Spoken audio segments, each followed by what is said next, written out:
Hi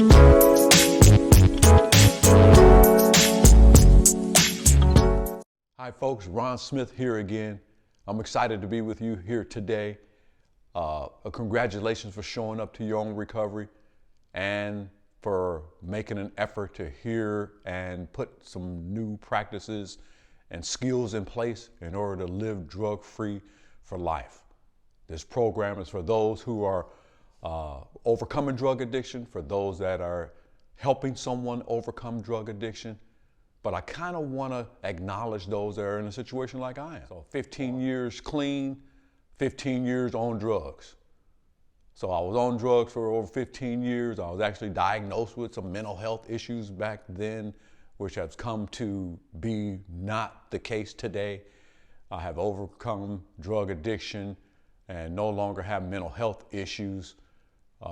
Or some might say I may have mental health issues, but was able to graduate from school and college, and I was able to differentiate negative normal behavior of addiction to positive normal. But I do want to make a disclaimer here today that if you are experiencing any type of mental health challenges and have some high anxiety or depression, then you'd want to seek out a professional.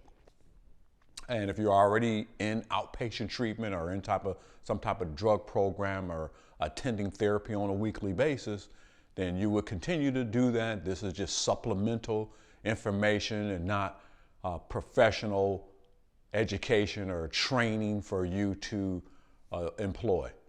So again, I'm an ex-addict helping another addict, kind of defying the odds in a sense. Evidence-based practices, but anecdotal type information.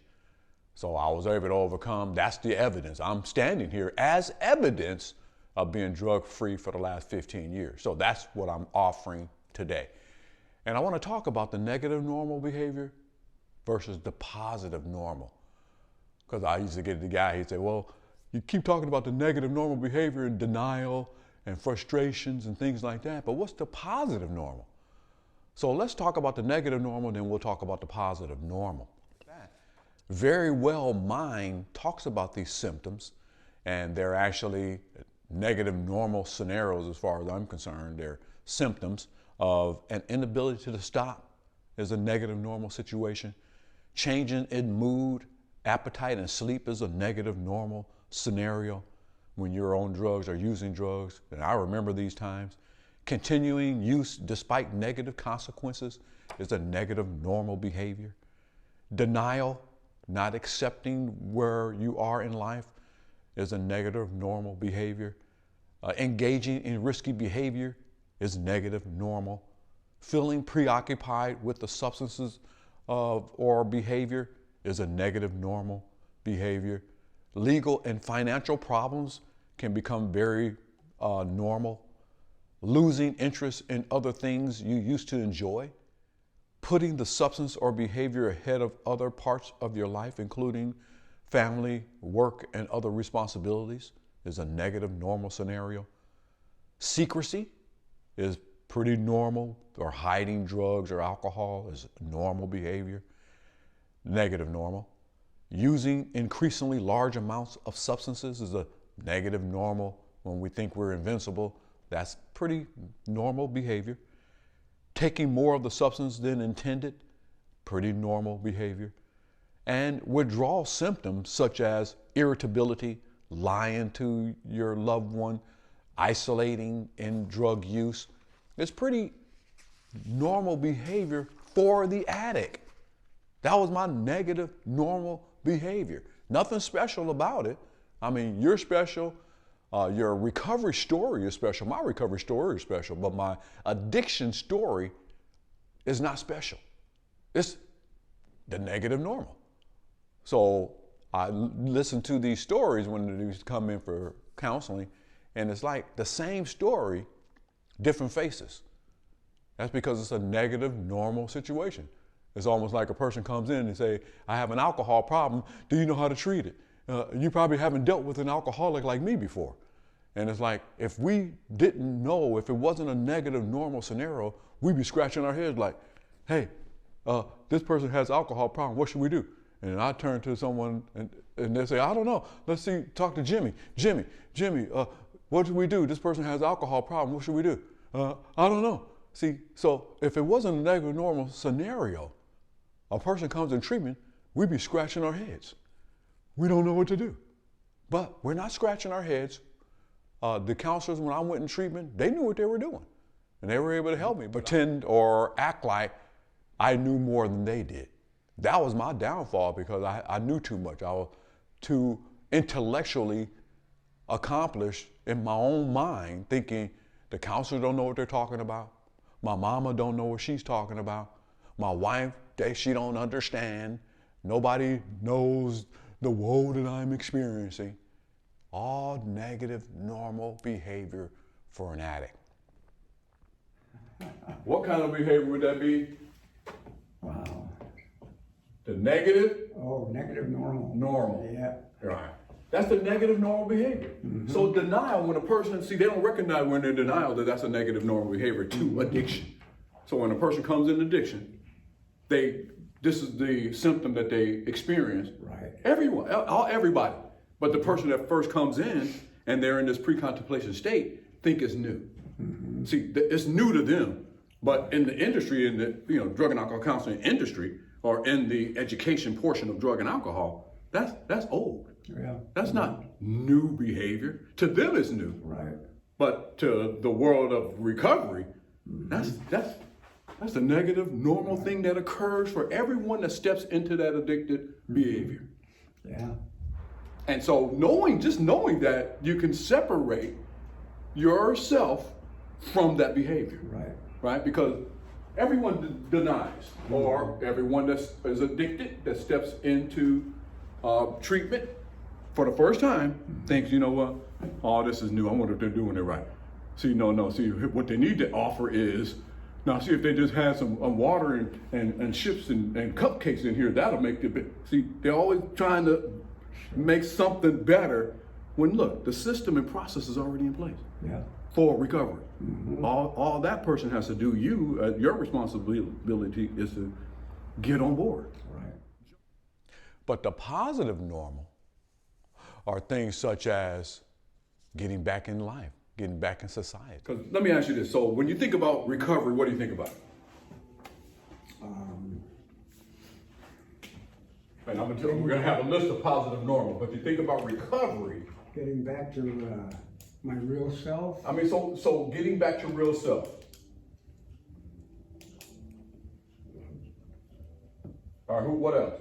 Okay. When you think of recovery, what are some of the things that come to mind that associated with recovery? Getting honest. Getting honest. Okay, I thought I was going to hear something like 12 steps, for example. Well, yeah, that's 12 steps. What else? Sponsorship. Sponsorship, yeah. Sponsorship. Recognizing. Meetings. Yeah. Okay, see, right. and normally that's the list I normally get when I ask, what do you see recovery as being? Uh-huh. And that's all good and well, and that's part of it. Right. Remember we talked about the holistic approach? Mm-hmm. That's not where we want to be though all the time. Right. The positive normal is you're back in society, like doctor's appointments. Mm-hmm. All right? That's part of the positive normal. Another positive normal is like, I don't know, you get your hair cut, you got a barber. Yeah, Tony. Huh? Tony. Okay, Barber Tony. Oh, that's your wife. Okay. Yeah. So Barber, but you get this relationship. These are positive, normal stuff. You got to get your hair cut because a lot of times people in recovery, they don't really groom. They are disheveled. They don't take care of themselves. They may not, hygiene properly any longer. They can get to that level. Right. But this positive, normal piece includes that. But this is where you want to be. Right. You want to be back over here. So like eye doctor, for example. Yeah. I just went to my eye doctor the other day and I filmed myself. Mm-hmm. I've been going there for 12 years. So I'm here at the eye doctor's. Of course, we're in the COVID situation, so I have to wear a mask inside the office. But this is part of the renewed lifestyle that you want to have a relationship with your dentist and doctor and what have you, to get back into what I call the positive normal lifestyle of living a life free from drugs. So you want to have different things. And when you think about recovery, you think about the new lifestyle, this is part of it. So recovery is not just your sponsor or going to AA meetings. It's not just the literature, the AA literature, or things of that nature, but it's actually having relationships back in society with your doctor, your eye doctor, your mechanic, all these individuals that you don't share your life with, but they would miss you. They would miss me if I didn't show up. So when's the last time you had your eyes examined? Get you a doctor. As a matter of fact, I just asked them today, I said, how long have I been coming here? I've been coming here for a long time. And they looked in 2008, and now it's 2021, so that's been 12 years that I've had a relationship with this particular office. And they know me. I love my doctor because he picks up in my family and the progress of my family. So he always picks up and doesn't skip a beat. I see him maybe once a year, and then he picks up as if we were still having a conversation about the status of life, what I'm doing, what he's doing, what his family is doing, what my family is doing. And that's just a part of the recovery, to reestablish and build positive relationships. Doesn't always have to be AA or recovery related ideas, but just having those type of relationships is part of the recovery process. So do you have a dentist? Do you have a doctor, a regular doctor that you see? If not, then that's some of the things to take a look at. Reestablishing in your life or establishing for the first time, and just stay the course, because he's expecting me to show up.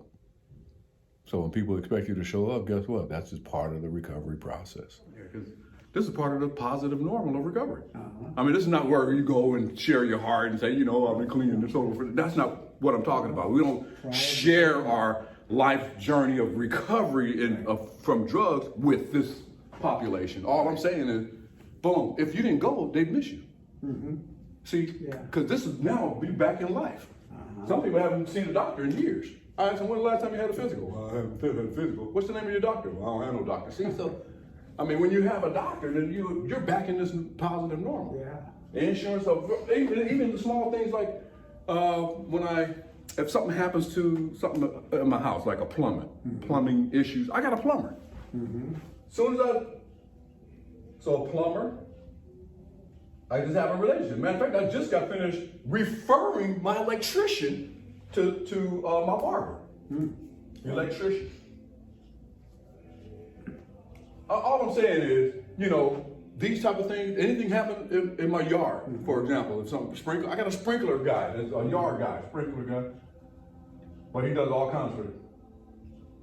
But he does like tree removals, fence repair. I mean, every time if something happens, I'm back in this positive, normal side of life to where you're taking care of business. I'm taking care of business. I don't have to let my fingers do the walking. I can think of someone that I built a relationship or had some referral from. Right.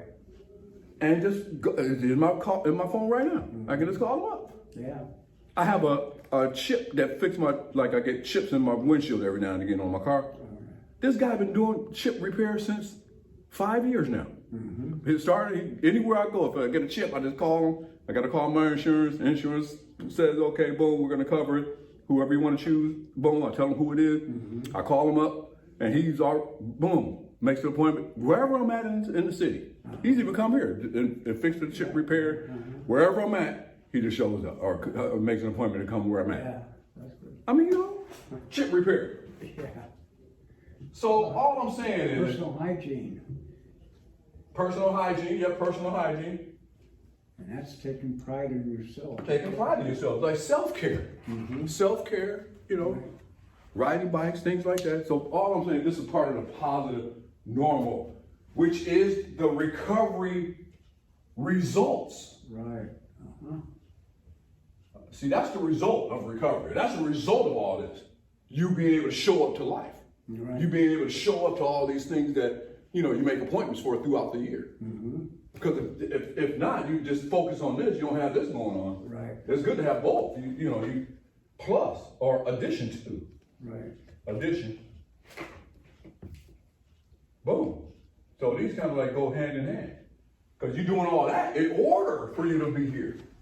You're not doing all that and you get stuck right there. A lot of people are just stuck right here. Yeah. And this is why they get dry drunk. They just go in meetings all the time and their whole life is revolved around 12 steps and sponsorship and just meetings with no real engagement or even understanding about. Right. That's the positive norm. Yeah, I like that. So again, the recovery process that we believe is going to meetings, our sponsor, things like that, is more than that. It's actually attending or being back in life with responsibilities again. So now the goal is to become aware of these positive, normal behaviors and begin to practice and rehearse them. Matter of fact, there's a scripture in Philippians 4:9 which reads, "Whatever you have learned or received or heard from me or seen in me, put into practice, and the God of peace will be with you." Put into practice.